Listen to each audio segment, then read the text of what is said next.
Welcome and thanks for joining us today on Talk of the Town. I am Jessa Jeremiah, once again filling in for Miss Sandy Benson, and I have Mr. Gary Spillers here, who is the author of Go West, Young Man, and Don't Come Back, right? But don't come back. But don't come back. Well, welcome to the show. Thanks so much for coming on today. It's great to be here. Great to be back in Hilton Head. I love it. Wonderful. So you've got to tell me, give us a little bit of background. What inspired you to write this book? How did this come about? Inspiration comes easily when you're kicked out of the house by your wife. Okay. about 2 years ago, I was the real estate market had tanked in Atlanta, Georgia, and I was absolutely having a hard time, and there wasn't anything to do. So I started writing these short stories. I've always wanted to write, but I never had the time or the patience to do it. And so I ended up writing a bunch of short stories, and I took them to a guy, got them edited, and he said they're pretty good. And the guy was Frank Highland.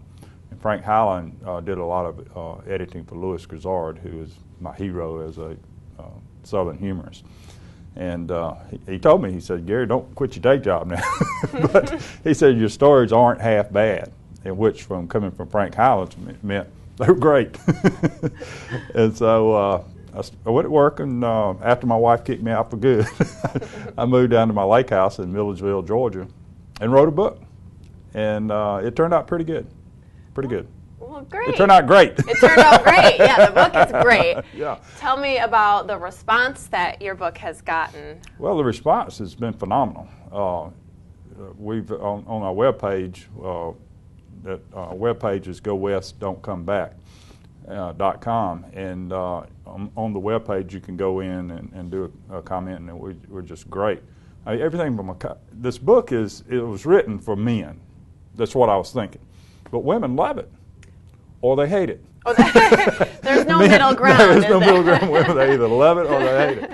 And but the men, the target market is the baby boomer man. I played college football back in the late 60s and early 70s, and it's got some great football stories in it. It's got, I moved to Atlanta, Georgia in 1973, and that was when the singles life in Atlanta was unbelievable.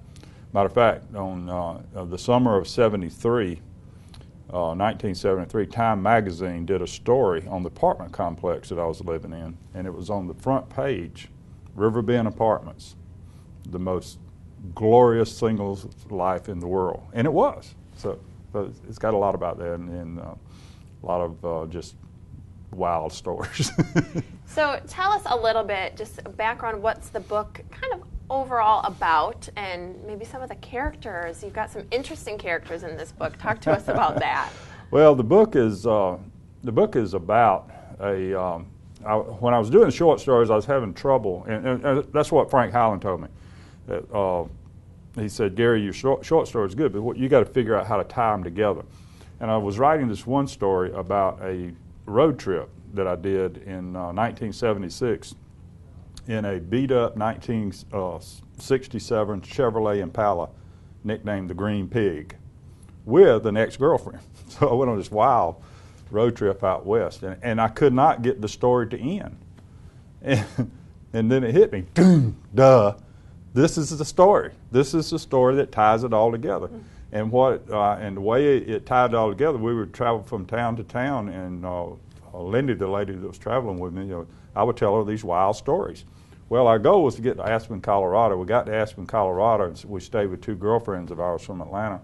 We get ready to go to California, and just jokingly, I said, "Why don't y'all go with us?" They said, "Okay." So now I had three.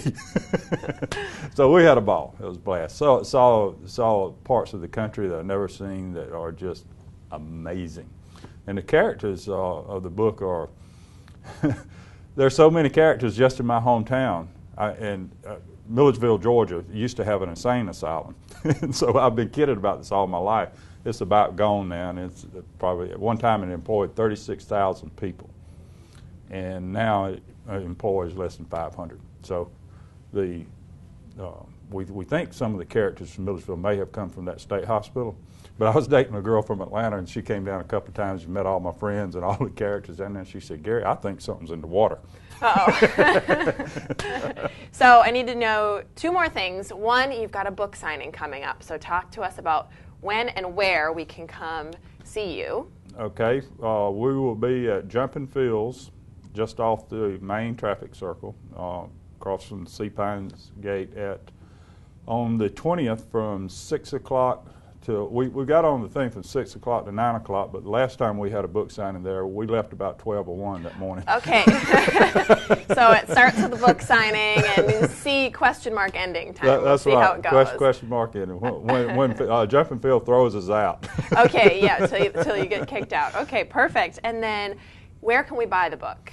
You can go online. It's on Amazon. It's on all the major ebook channels in the world, I think. I have a website, Go West, Don't Come Back. You can go there and order it through PayPal. And we'll probably have a bookstore set up by the time where you can buy it here locally on the island. Well, Gary, thank you so much. We look forward to seeing you at your book signing. Go check out the website, and thanks so much for watching. We'll be right back with more.